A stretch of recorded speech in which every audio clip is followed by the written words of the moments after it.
Olivia Morel, bonjour. Bonjour. Merci d'être avec nous ce matin. Merci de me recevoir. Vous êtes porte-parole de la déclaration de Casa et surtout auteur de Où es-tu, maman aux éditions du Rocher. Et vous êtes très engagée contre la GPA. Exactement. Ce livre, Où es-tu, maman, il le sort demain, si je ne m'abuse. Exactement, demain. Dans les 19. meilleures librairies de France, chers auditeurs. Alors, Olivia Morel, commençons très simple. Est-ce que vous pourriez raconter votre histoire à nos auditeurs, puisque c'est le sujet en grande partie de votre ouvrage? Alors, je suis née par gestation pour autrui aux États-Unis dans les années 90 et d'une mère porteuse, du coup, pour le rappeler aux auditeurs, la gestation pour autrui, donc c'est une femme qui va porter un enfant pour le compte d'autrui. Et j'ai grandi avec des troubles divers et variés que j'explique dans mon livre, notamment avec une grosse crise identitaire à l'âge de l'adolescence, avec une descente aux enfers, et puis la découverte en fait de mon ADN et de mes gènes vers mes 30 ans, enfin, à mes 30 ans exactement, quand je fais ce fameux test ADN qui m'indique que je suis en grande partie lituanienne. Voilà, ça retrace en fait mon ADN. Et je retrouve ma mère porteuse, je lui parle, et c'est là où que j'ai pu commencer à me reconstruire en tant que personne, en tant qu'être humain, et en tant qu'adulte. Alors, vous allez nous parler de cette reconstruction, mais peut-être est-ce que vous pourriez aussi nous parler de votre mère, qui est votre mère porteuse. Oui. Est-ce qu'elle a souffert, elle aussi, de cette situation? Est-ce que quand elle vous a retrouvé, vous avez découvert cette souffrance, ou est-ce qu'elle était... voilà, est-ce que vous avez partagé la même souffrance, même si vous n'étiez pas dans le même rôle? Alors les conversations, je les ai mises dans le livre parce que je pensais que c'était important pour le lecteur de bien comprendre et peut-être de se faire sa propre idée vis-à-vis de la conversation qu'on a eue avec ma mère porteuse. Moi, comme je l'ai perçue, je pense que oui, elle en a souffert parce que elle le dit très bien. Si à la naissance, ma mère non biologique m'avait mis dans ses bras, elle m'aurait jamais laissé partir. Donc je pense qu'il y a eu quand même de l'attachement avec moi. Elle le dit aussi, elle me souhaite mon anniversaire tous les ans depuis ma naissance. Donc elle pensait à moi. Et c'est vrai que ces retrouvailles ont été c'était très émouvant, hein. Moi j'ai beaucoup, beaucoup, beaucoup pleuré. Parce qu'elle a été fabuleuse, elle a répondu à la totalité des questions existentielles que j'avais, qu'on a tous en fait. Qui suis-je? Comment tu as accouché? Comment ça s'est passé l'accouchement? Qu'est-ce que tu aimes faire dans la vie? J'essayais de trouver des connexions avec elle parce que j'en avais pas avec ma mère non biologique. Et vous en avez trouvé? Oui, j'en ai trouvé, bien sûr. Oui, bien sûr. C'est tout bête, mais ma couleur préférée, nos hobbies sont pareils. On aime les animaux, elle et moi, pareil, de la même manière. Non, on a beaucoup de points communs. Et surtout, ce qui a été assez incroyable, c'est que j'ai pu retracer tout mon arbre généalogique. Donc, j'ai des photos de mes grands-parents, arrière-grands-parents, arrière-arrière-grands-parents. Ça remonte. Bref, ma cousine a fait un arbre magnifique. Et je ressemble, mais je suis le portrait craché de mon grand-père maternel. Donc j'ai pu aussi voir à qui je ressemble. Oui. Et ça, c'est une délivrance incroyable. Oui, c'est besoin de s'enraciner dans une histoire familiale. C'est ça, exactement. Mais on a besoin, on est obligé. On peut pas, comme je le dis, on peut pas se construire sans savoir d'où on vient. C'est impossible. On va revenir là-dessus. Peut-être que, derrière ce que vous nous dites aussi, notamment dans ces points communs que vous pouvez avoir avec votre mère biologique, c'est que ça remet complètement en question le discours qu'on essaie de nous servir aujourd'hui, selon lequel l'homme serait simplement une construction sociale et en fait qui nie complètement la part de biologique dans cette... Bien sûr. Voilà. Bien sûr, on n'est pas, c'est pas une construction sociale. On hérite de cette génétique qui nous est propre. Donc on a besoin de connaître nos parents, nos aïeux. On a besoin d'avoir cette transmission en fait de l'héritage qui est ultra importante. Sans quoi on est foutu. Ouais. On peut pas savoir qui on est. On peut pas, comme moi, j'ai pas pu me construire correctement. C'est impossible. Ouais. Et donc c'est pour ça que vous vous engagez contre la gestation Oui. pour autrui. Adèle Rosner.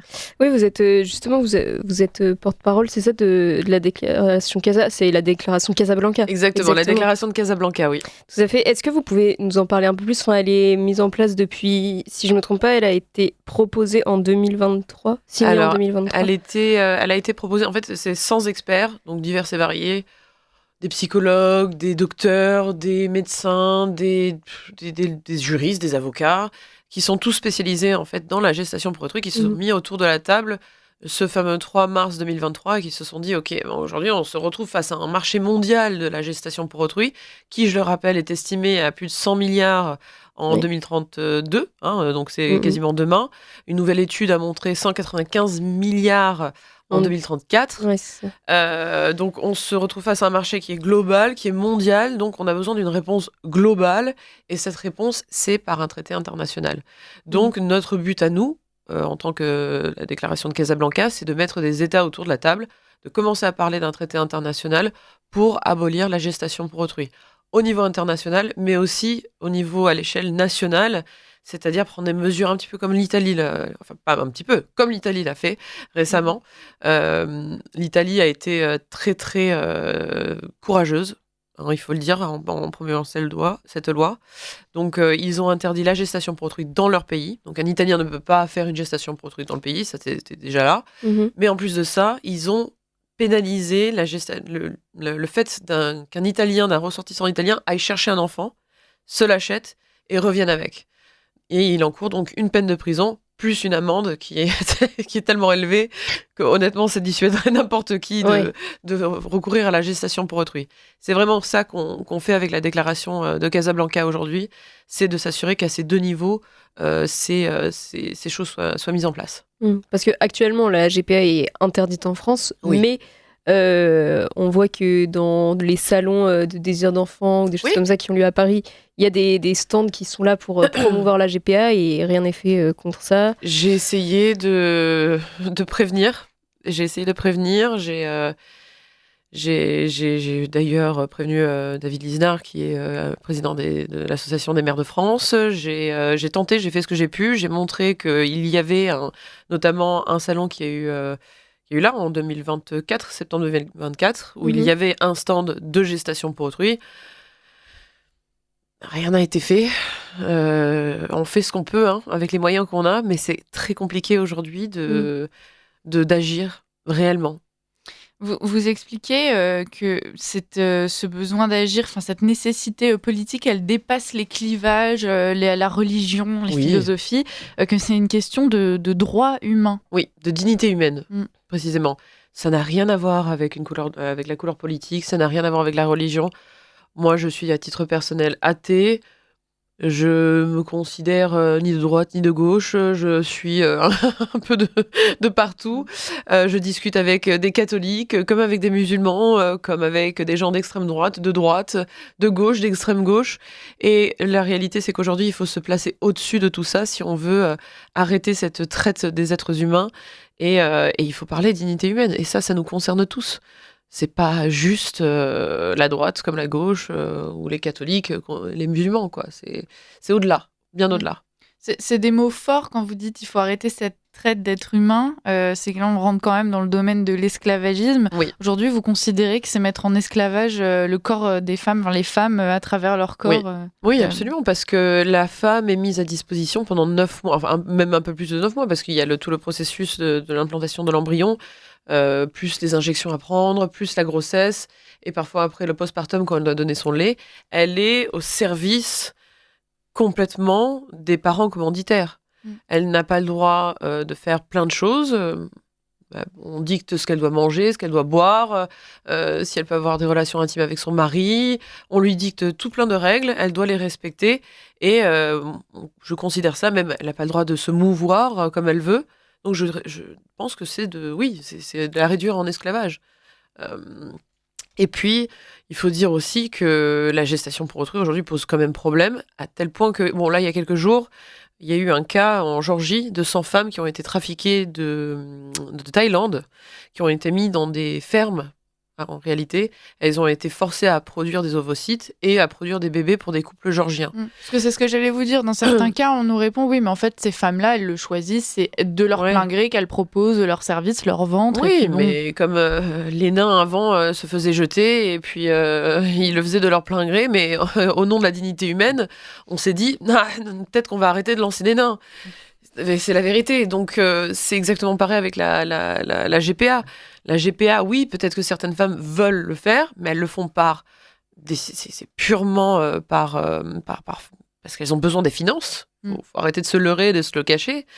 Donc, à un moment donné, il faut dire stop, il faut poser cette ligne rouge et au nom de la dignité humaine. Mais oui, récemment, il y a eu quand même 100 femmes qui ont été trafiquées et ça prend des proportions tellement graves que la rapporteuse spéciale des violences faites aux femmes et aux filles aux Nations Unies, Rima Amsalem, elle se prend du sujet et elle va faire son rapport en octobre 2025 sur la gestation pour autrui qu'elle va présenter à l'Assemblée générale des Nations Unies.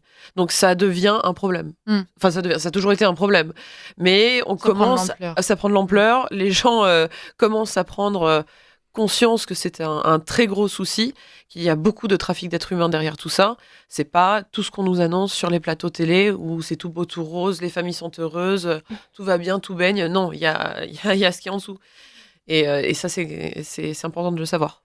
Bah, y a souvent une distinction qui est faite, que ceux qui défendent la gestation pour autrui font entre la GPA d'exploitation et la GPA éthique, ce qu'ils appellent éthique. Est-ce qu'on peut vraiment faire une différence ? Non, on peut pas faire une différence. Comme je le dis toujours, je le répète et je le répéterai toujours. C'est comme les esclaves d'antan. Et je suis sûre qu'il y avait des gens qui détenaient des esclaves qui étaient adorables, qui les nourrissaient, qui leur donnaient des vêtements, qui étaient à leurs petits soins et qui en prenaient bien soin. Mais ça ne rend pas l'esclavagisme éthique pour autant. Et la gestation pour autrui, c'est exactement la même chose. Il n'y a pas de moyen éthique de louer un corps et de vendre et d'acheter un enfant. C'est impossible. Donc il n'y a pas de distinction.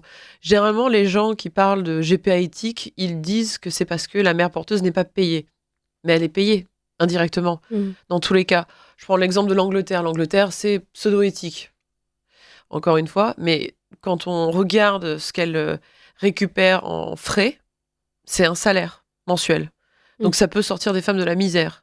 Donc on exploite des femmes qui ont besoin d'argent dans la gestation pour autrui. J'ai encore à voir une ministre ou une avocate ou quelqu'un qui a beaucoup d'argent porté pour une pauvre.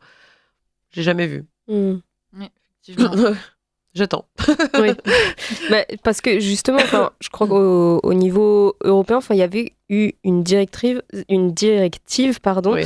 en avril 2024 justement, qui avait reconnu que la GPA, donc à des fins d'exploitation reproductive, était une forme de traite humaine, de traite d'être humain. C'est ce que vous disiez tout à l'heure.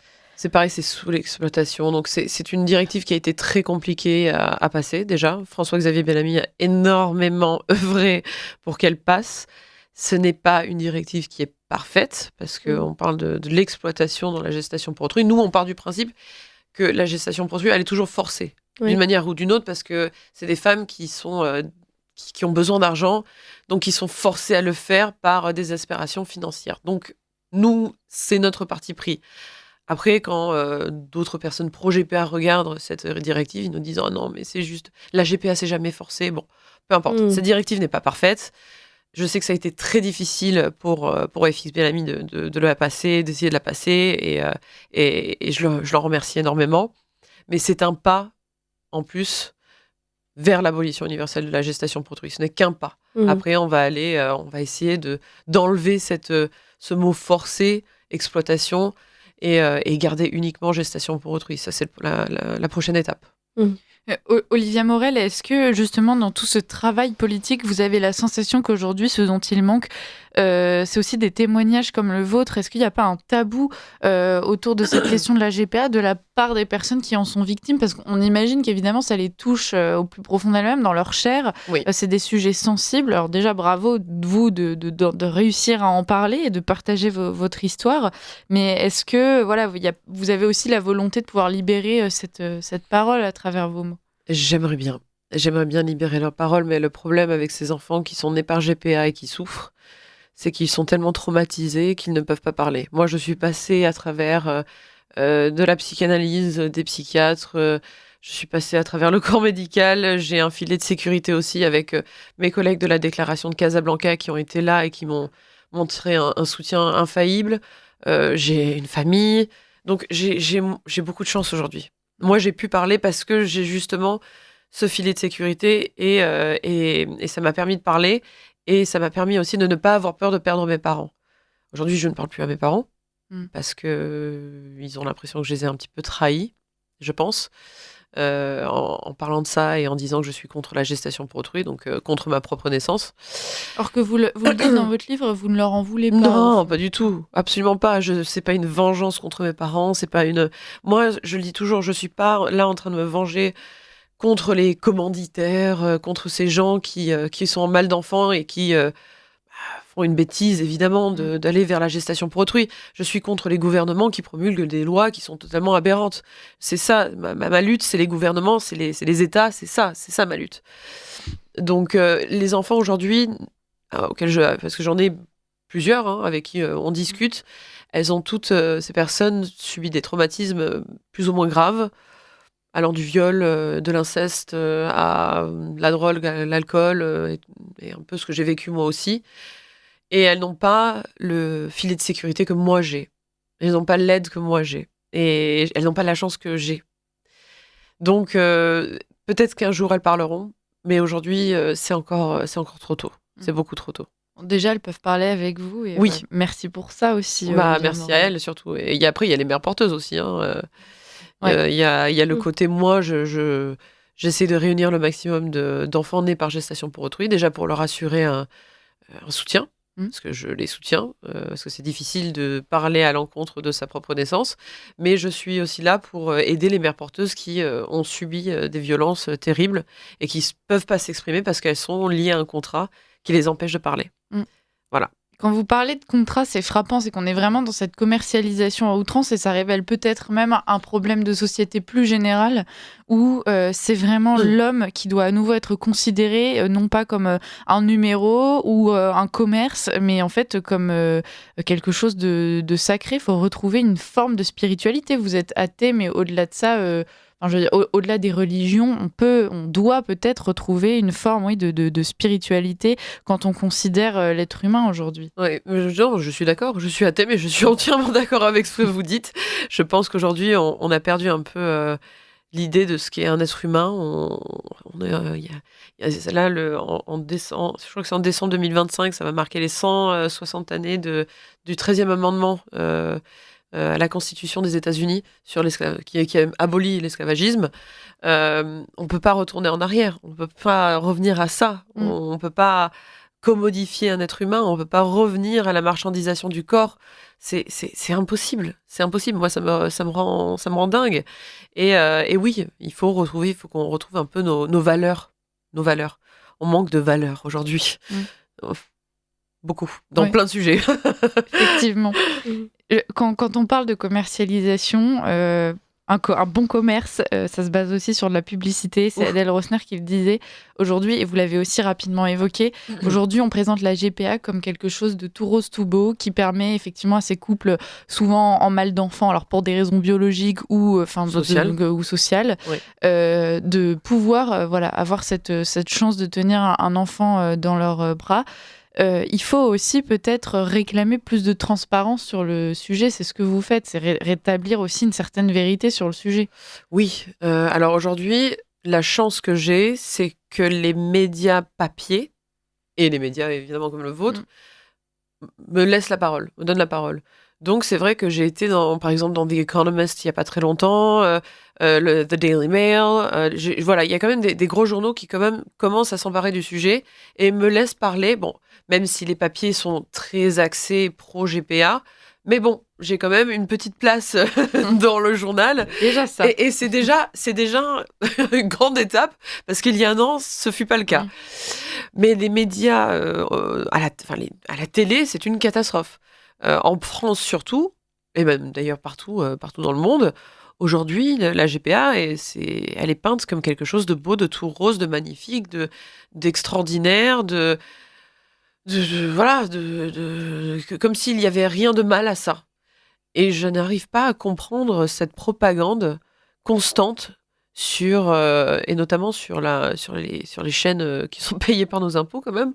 Je n'arrive pas à comprendre ça. Je me demande pourquoi.